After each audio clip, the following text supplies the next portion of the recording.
Prezadíssimo diácono Marcelo, nosso irmão, querido povo de Deus, a morte é sem dúvida a realidade mais cruel, mais triste, mais dolorosa que nós podemos enfrentar. É um mistério. Ela agride a nossa natureza humana, porque nós não fomos feitos para ela, mas para a vida. A morte, como diz São Paulo, é consequência do pecado. O salário do pecado é a morte. Então, quando estamos diante da morte, nós percebemos a gravidade do pecado, o que ele foi capaz de provocar. Por isso, uma dor tão intensa. Quem aqui nunca experimentou, não é? O luto pela perda de um ente querido. E de repente, às vezes, mortes tão absurdas, inesperadas. A forma como que acontece. Algumas pessoas se revoltam, outras perdem a esperança. É sempre muito sofrida a realidade que a morte traz. E aí fica muito nítido, então, a gravidade do pecado. Se a gente pudesse dizer o que o pecado provoca, a resposta é a morte. Meu irmão, minha irmã, mas se por um lado nós temos este sinal, esta realidade tão triste, por outro lado, eu convido você a olhar para um sinal que supera em tudo a morte. O sinal que gerou a vida a nós. Que sinal é esse, Padre? O sinal da cruz. Meu irmão, minha irmã, paradoxalmente a cruz, que em muitas situações representa a morte. Você vai no cemitério, está cheio de cruz. Então, a gente liga um sinal a outro. Mas eu convido você a ligar o sinal da cruz à vida. Porque esse é o verdadeiro sentido. A gloriosa cruz, a cruz que salva, a cruz que é redenção. Por quê? Porque nela foi crucificado um Deus que assumiu para si a morte, convertendo-a, transformando-a. Em Cristo, a morte, então, que foi vencida, ela gera a vida. E por meio da cruz, a morte foi vencida pela vida. E a vida triunfou sobre a morte. Deus sabe, meu irmão, minha irmã, do nosso sofrimento e das nossas lutas. Deus sabe da nossa condição mortal. Mas Ele, sendo imortal, assumiu a nossa mortalidade. Não é isso? Jesus não apenas chorou diante da morte de Lázaro, como ouvimos no texto. Então, portanto, Jesus sabe o que é o luto, o que é a dor que a morte produz, mas Ele foi muito além. Ele não ficou no luto, Ele assumiu a própria morte. A nossa morte foi destinada a Ele, para que Ele pudesse, tornando-se vítima de uma morte cruel e injusta, pudesse nos dar a vida e vida em plenitude. O Evangelho de hoje, então, olhando a ressurreição de Lázaro, nos é antecipada em Lázaro a realidade pascal, o mistério pascal, que nós vamos celebrar daqui a alguns dias, na Semana Santa. De uma certa forma já contemplamos aqui na vida e na morte de Lázaro, não é isso? O texto de São João nos remete a isso. Vejam que interessante, os grandes amigos de Jesus, Lázaro, Maria e Marta, que moravam em Betânia, os irmãos, Jesus várias vezes recorria a eles para descansar, para repousar. Jesus gostava muito daquela família. E ao saber que Lázaro estava doente, interessante, né? Jesus não tomou nenhuma iniciativa. Tenho que ir logo ver o meu amigo, tenho que estar presente. Não, Jesus soube, Lázaro está doente, deixa que a doença continue o seu curso, mas ele afirma, essa doença não é para a morte, mas para a glória de Deus. É claro que Jesus já estava amando Lázaro em seu coração, não indo ao encontro dele, mas permitindo que aquela doença pudesse seguir o seu curso. E de fato, a doença venceu e Lázaro faleceu. 4 dias depois que Lázaro já estava morto, Jesus finalmente chega a Betânia, como nós ouvimos aqui no texto.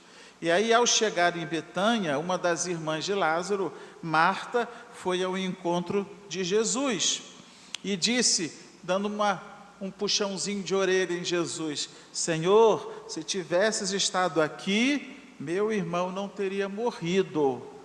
Ou seja, olha, o Senhor não veio, Lázaro morreu, e nós avisamos com antecedência que ele estava doente, né? O Senhor não veio. Qual era a esperança de Marta? Que Jesus pudesse curar aquela doença, a doença de Lázaro. Mas Jesus não quis curar a doença de Lázaro. Jesus queria muito mais a oferecer, que era tirar Lázaro da morte, poder muito maior sobre a morte do que sobre uma doença. Por isso que Jesus responde: Marta, presta atenção, teu irmão ressuscitará. É a primeira afirmação dita por Jesus nesse diálogo. E aí Marta, não entendendo muito o sentido desta frase nesse contexto, diz: eu sei que ele ressuscitará na ressurreição no último dia. Claro, nós também professamos essa verdade de fé no credo, né? Daqui a pouco vamos rezar após a homilia. Creio na ressurreição da carne, na vida eterna. Amém. De fato, meu irmão, minha irmã, quando Jesus voltar na sua glória, a volta gloriosa, todos nós ressuscitaremos. Mas aí, Jesus, de uma certa forma, corrige Marta, dizendo: presta atenção, Marta, eu sou a ressurreição e a vida. Quem crê em mim, mesmo que morra, viverá.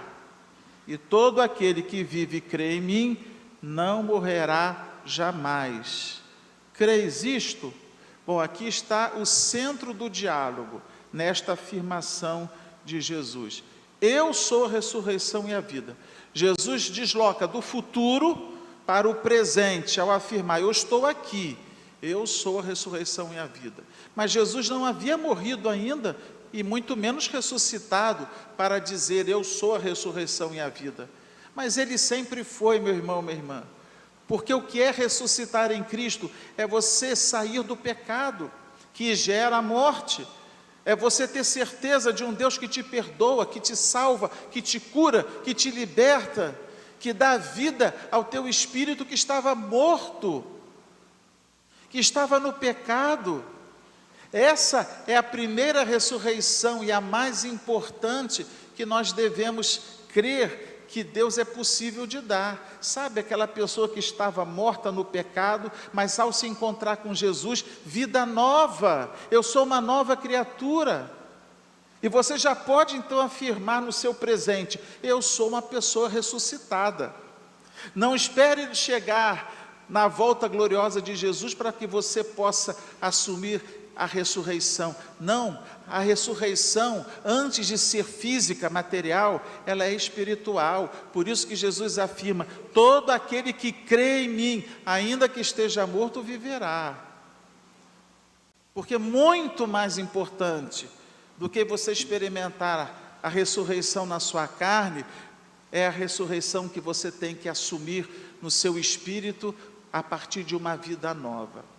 Por isso que São Paulo, aí a gente vai para a segunda leitura, ele falou com muita clareza: olha, vivam segundo o Espírito, quem vive na carne vai perecer, mas vivam segundo o Espírito Santo, porque se o Espírito daquele que ressuscitou Jesus dentre os mortos habita em vós, e o que significa viver no Espírito? É esta vida nova em Cristo. Então, o Espírito que tirou Jesus dos mortos vivificará também os vossos corpos. Aí a gente entende, meu irmão, minha irmã, que a ressurreição final, a ressurreição gloriosa do nosso corpo, será uma consequência de uma ressurreição já assumida na nossa caminhada. Eu sou uma nova criatura. Jesus já me tirou do túmulo, do meu sepulcro, essa pedra enorme que me aprisionava no reino dos mortos. Jesus ordenou: tirai a pedra, mas como já cheira mal, quiseram resistir à ordem de Jesus. Confia, tem coragem, arranca essa pedra maldita fora, essa pedra dos teus medos, das tuas incertezas, das tuas inseguranças, da tua incredulidade, da procrastinação. Arranca essa pedra para que você experimente o meu poder na tua vida. Sai do túmulo. E aí Jesus diz o teu nome, assim como falou: Lázaro, sai para fora. Jesus fala o teu nome: sai, eu te ordeno. Vida nova em mim, ressurreição a partir de hoje, não no final dos tempos. Lá acontecerá, mas como uma consequência de uma vida nova que você já está tendo com Cristo. Meu irmão, minha irmã, a vida que venceu a morte significa a graça de Deus que venceu o pecado na tua vida.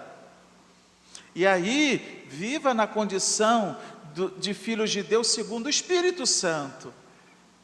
Essa é a grande e maravilhosa notícia que nós temos que assumir no coração. Jesus ressuscitou, mas Ele hoje é a ressurreição e a vida. Hoje eu tenho que celebrar a Páscoa, hoje eu tenho que declarar morte para o pecado e vida nova em Cristo Jesus. Hoje eu tenho que entender, quando Ele me afirma ser Ele, o Deus da vida e o Deus capaz de me fazer não perecer, jamais morrer.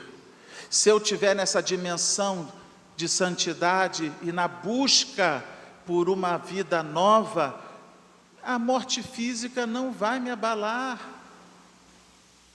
Ela não vai ser uma inimiga que vai me levar ao inferno, vai destruir a minha existência. Não, ela será um meio natural para que eu possa me encontrar com o meu Deus na plenitude do céu, na vida eterna.